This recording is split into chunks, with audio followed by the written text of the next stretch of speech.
Oi, gente, sejam muito bem-vindos a mais uma aula de Geografia e hoje nós realizamos os estudos do capítulo 15 e 16.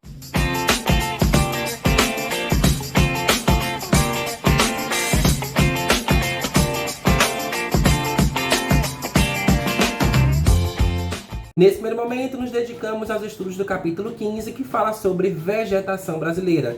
Você sabe o que significa vegetação? Sabe qual é o significado dessa palavra? Primeiro, minha gente, nós temos que entender o que é vegetação. E vegetação nada mais é do que aquele conjunto de plantas e espécies de plantas que existem naquele determinado lugar. E isso tem a ver tanto com o clima daquele lugar, como também com o relevo que existe ali. Relevo a gente explica mais tarde, tá bom? Então, quando eu falo de vegetação original, são as plantas que nasceram originalmente naquele lugar. São aquelas plantas que surgiram naquele espaço e naquele determinado local há algum tempo e que existem ali.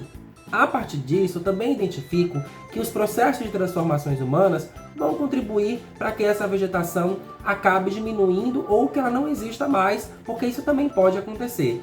Se olharmos para o caso brasileiro, nós teremos aí um mapa onde verificamos os tipos de vegetação do nosso país. Pode observar aí que nós temos caatinga, campo cerrado, floresta amazônica, mata atlântica, mata dos cocais, mata de araucárias, vegetação litorânea e o pantanal. Agora que você já entende o que é vegetação original, vamos verificar cada uma desses tipos de vegetação, as características e o local e os locais onde elas ocorrem e também os principais problemas ambientais associados a elas. O primeiro tipo de vegetação destacado aqui é a caatinga. Normalmente cresce em lugares secos de clima semiárido e com poucas chuvas. O clima semiárido é aquele onde nós temos aí uma maior intensidade de luz e calor e que chove muito pouco. Então, consequentemente, essas plantas terão troncos tortos, folhas que caem em períodos de seca e terão essa aparência assim, mais ou menos, de floresta branca, como também é conhecida a caatinga. E aí, espero que você perceba que na caatinga essas plantas só podem existir justamente nesse local, porque tem a ver com o clima. Você vai acabar percebendo que as plantas, as vegetações, as espécies dessas plantas que nós estamos falando, existem nesses locais devido ao clima que ali existe. Então, consequentemente, eu vou observar que as plantas que crescem na caatinga não vão crescer, por exemplo, em outras áreas do nosso país. Nós veremos que é um tipo de vegetação que só existe no nosso país. Mas apesar disso, essa vegetação original tem sido ameaçada pelo desmatamento causado pelo cultivo de soja, frutas, milho e algodão. Além disso, o aumento do número de pessoas que vivem nessa região também causa prejuízos à caatinga. Então, apesar de ser uma área seca, aí podem ser produzidos alguns outros tipos de alimentos e isso tem provocado alterações nessa vegetação, porque se retira esse tipo de vegetação original e acaba criando outro tipo de vegetação que ali não existia. Outro tipo de vegetação que temos no nosso país são os campos. Os campos estão aí, eles ocorrem em locais de clima subtropical e com chuvas bem distribuídas durante o ano. Então veja que aí eu tenho um clima subtropical que me apresenta aí justamente esse tipo de distribuição de chuvas.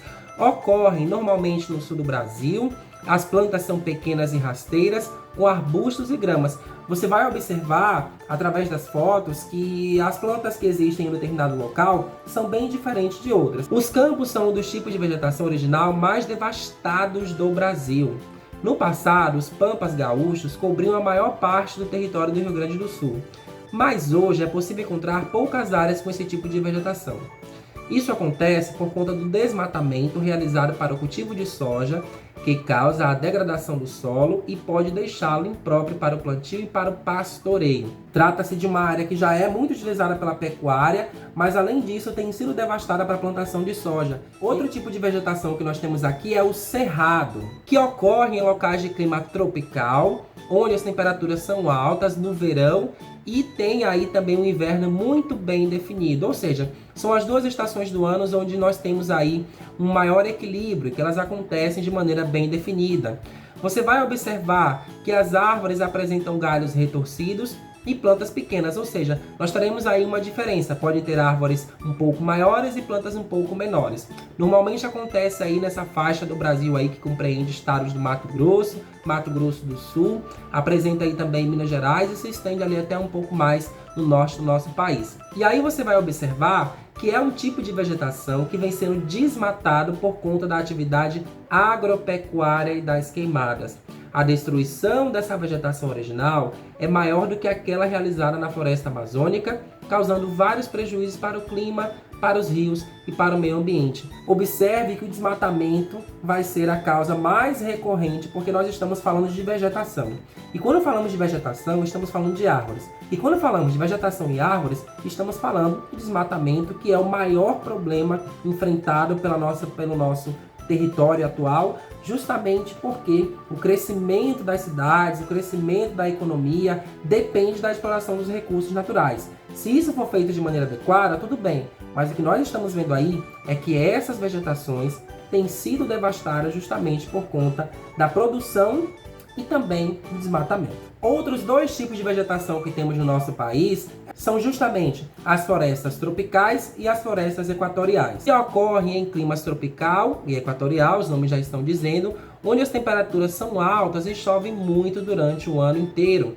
Essas vegetações, classificadas como equatorial e tropical, também são chamadas de floresta amazônica e mata atlântica. Ou seja, a equatorial seria a floresta amazônica e a tropical seria a mata atlântica. Elas apresentam uma diversidade de plantas e árvores e como são plantas muito próximas umas das outras e crescem em diferentes tamanhos, elas apresentam uma mata mais fechada, onde você quase não consegue observar aí a presença de outros elementos que não sejam exatamente as plantas. Estamos olhando para regiões de mata bem fechada, onde tem ali um conjunto de espécies de plantas que só existem inclusive nesses locais. E aí você já compara com os outros tipos de vegetação que eu já mostrei aqui, que eram bem diferentes, espaçadas, ou com plantas um pouco mais baixas, ou com plantas um pouco mais médias. Mas e aí você observa que neste caso, essa já apresenta uma mata muito mais fechada. Agora, e quais são os problemas ambientais relacionados a esse tipo de vegetação? Bom, primeiro que no caso da floresta amazônica, ela cobria grande parte do território brasileiro e hoje é uma das vegetações naturais mais bem conservadas do país. Porém, essa floresta vem sendo muito ameaçada por causa do crescimento das cidades e da abertura das estradas. É verdade, minha gente, a floresta amazônica por muito tempo não foi tocada no nosso país, porque não só a colonização portuguesa demorou a chegar naquela região, mas também porque ainda não tínhamos um crescimento e um conhecimento total dessa área. Quando essa área começa a ser explorada, consequentemente ela vai ser devastada. E o crescimento das cidades tem muito a ver com isso. Além disso, é uma área que tem sido recentemente muito devastada, justamente pela extração de madeira ilegal, o que tem provocado o desmatamento. Mas e o caso das florestas tropicais? Quais serão os problemas relacionados a ela? A Mata Atlântica, que é essa floresta tropical que nós estamos falando, começou a ser devastada em 1500 com a chegada dos portugueses ao Brasil. Isso aconteceu por causa da derrubada do pau-brasil, uma das árvores mais comuns desse tipo de vegetação. Com o passar do tempo, a Mata Atlântica foi cada vez mais desmatada, com diferentes motivos: criação de áreas de pastoreio e cultivo, desenvolvimento de cidades. Então, a partir do momento que os portugueses chegam e começam a ocupar esta área do litoral, por isso que nós falamos aí de Mata Atlântica, porque está próximo do Oceano Atlântico, essas áreas começam a serem devastadas justamente por conta do crescimento das cidades, surgimento das cidades que vão ali e, consequentemente, o crescimento delas para se construir indústrias e uma série de outras atividades. Outro tipo de vegetação que temos aqui é justamente a mata das araucárias, que ocorre em locais de clima subtropical, com temperaturas altas no verão e baixas no inverno. Nesse tipo de mata, nós temos aí as árvores altas e espaçadas, formando florestas de pinheiros. E aí, minha gente, o problema relacionado à mata das araucárias é que ela tem sido devastada há muitos anos e justamente por conta da derrubada de árvores para se construir aí moradias imóveis. Além disso, a região também sofreu desmatamento para o desenvolvimento de cidades e para a criação de pastagens e plantações agrícolas. Essa é uma das matas que tem sido mais devastada nos últimos anos por conta justamente da produção econômica e também das áreas de pastoreio. E não só isso, mas também a derrubada de árvores para se construir móveis. Outro tipo de vegetação que temos aqui é justamente o pantanal, que ocorre em locais de clima tropical, com verão chuvoso e inverno seco. Como acontece muitas chuvas em alguns períodos do ano, essa área fica alagada nessas épocas e aí a plantação que acontece é justamente as plantas aquáticas. Ou seja, é uma área que apresenta uma maior diversidade de plantas aquáticas do que em outros locais. E recentemente tem enfrentado aí um problema relacionado ao desmatamento e também as queimadas nessa região, que já é uma região menor, uma vegetação menor quando a gente compara com as outras dos outros lugares do Brasil.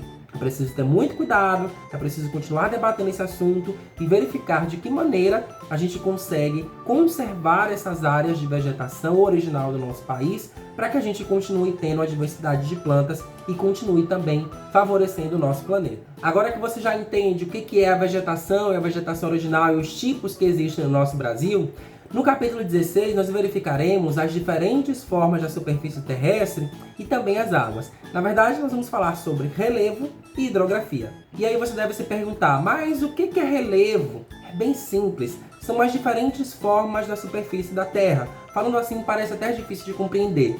Mas se você olha à sua volta, as ruas que você anda, os lugares que você já visitou e os lugares até que nós já verificamos aqui na vegetação, nós veremos que existem diferentes formas. Algumas áreas são mais elevadas, algumas áreas são mais baixas, outras têm curvas, têm caminhos, enfim, são as diferentes formas da nossa superfície terrestre.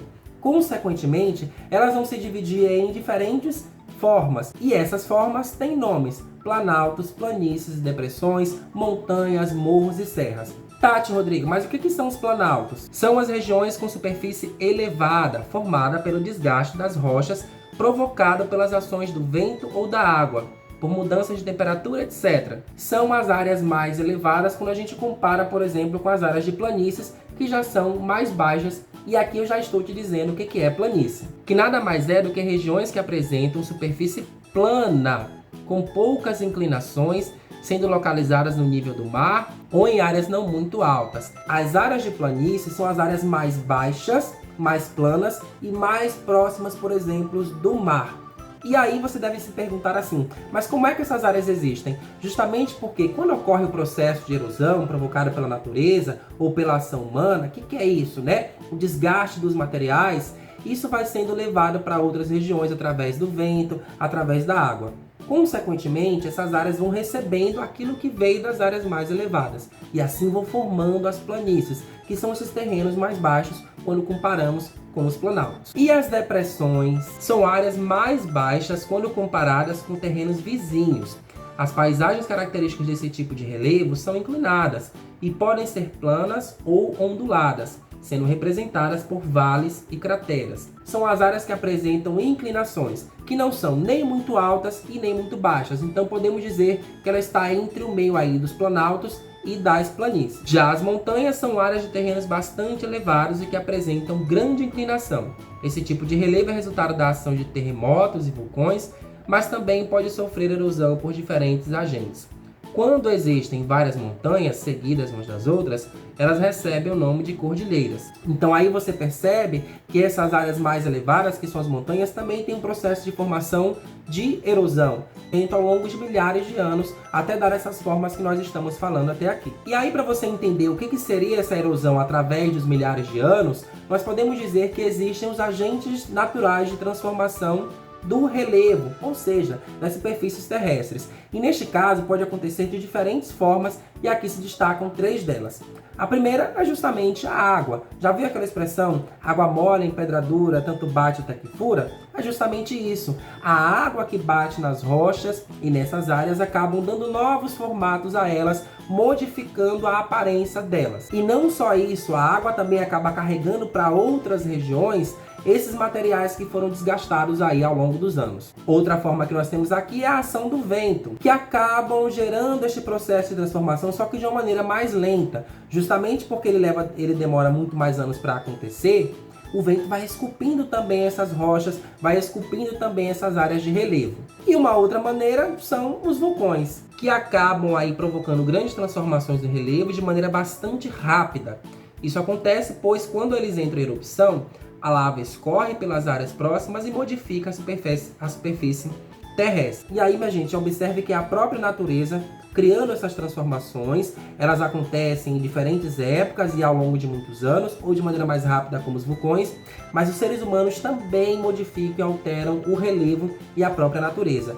Quando eles constroem moradias, quando eles abrem crateras, quando exploram recursos naturais, eles estão modificando essa paisagem, consequentemente modificando ali não só a vegetação, não só o curso dos rios, mas também as áreas de relevo para se construir moradias e uma série de outras atividades. E agora que já conhecemos, então, a vegetação e o relevo, o que será então a hidrografia?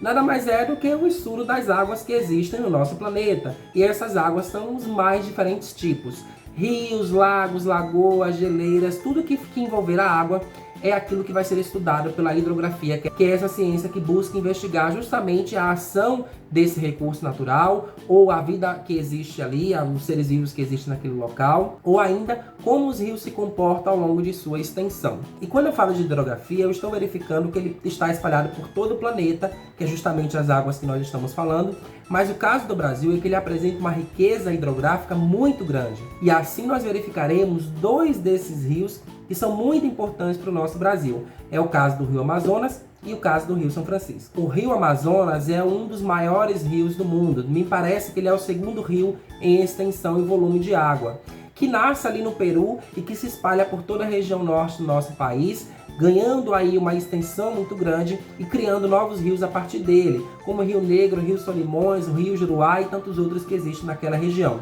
É um rio que serve para o transporte, muito utilizado para o transporte de pessoas. Ali tem uma vida animal muito grande, uma riqueza muito grande, utilizada também para pescaria, mas trata-se de um dos rios que tem aí um volume de água muito grande e que tem sido muito explorado pelos seres humanos há séculos. É um rio que não seca, né? Ele é um rio perene, o que significa que ele é um rio que vai ter água o tempo inteiro. Talvez em épocas de chuva, é claro, ele vai ficar com muito mais volume de água, e em épocas em que não chove tanto ele pode diminuir, mas ele não seca. É o mesmo caso do Rio São Francisco.